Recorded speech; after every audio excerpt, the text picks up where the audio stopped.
സഹായിക്കണം. അപ്പൊ ഗ്രാമസഭയുടെ പ്രദേശത്ത് സ്കൂളുകളുണ്ട്, അധ്യാപക രക്ഷകർത്ത സംഘടന ഇല്ല, പിന്നെ എങ്ങനെ സഹായിക്കും എന്നൊരു ചോദ്യത്തിന്റെ ആവശ്യമില്ല.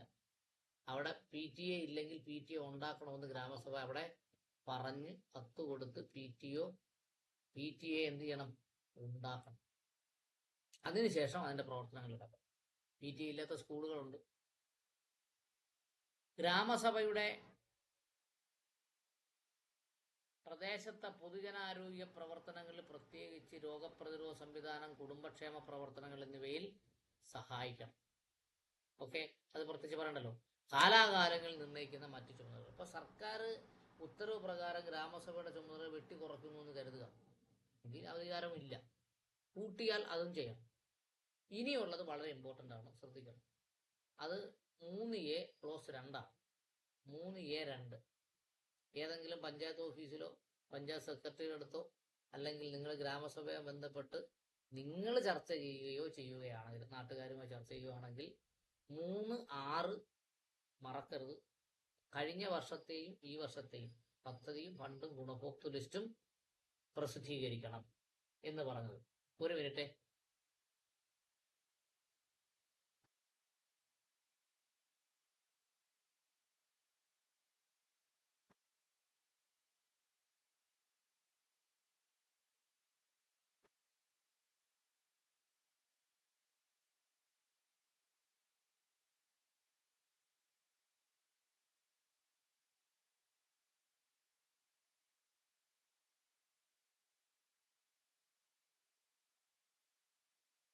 റെഡി.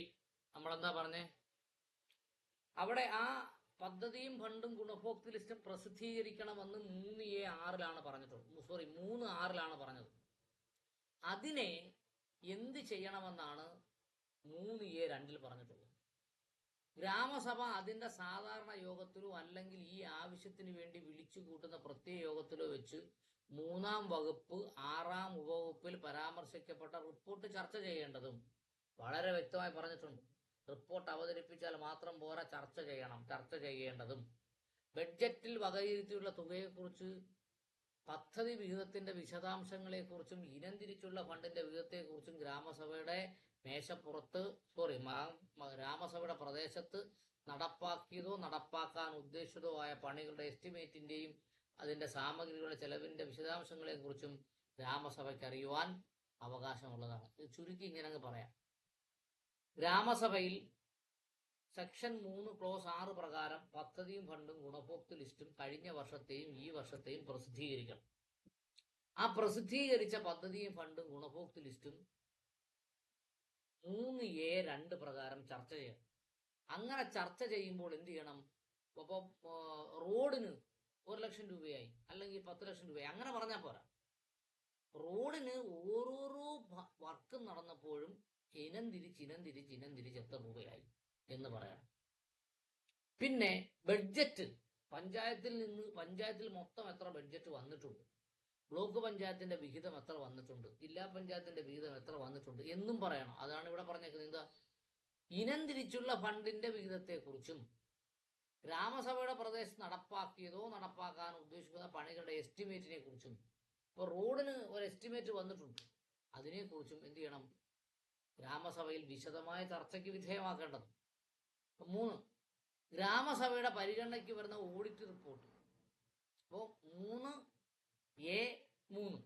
അപ്പോൾ ഓഡിറ്റ് റിപ്പോർട്ടും പെർഫോമൻസ് റിപ്പോർട്ടും ഗ്രാമസഭയിൽ അവതരിപ്പിക്കണം. അവതരിപ്പിച്ചാലല്ലേ പരിഗണനയ്ക്ക് വരുള്ളൂ.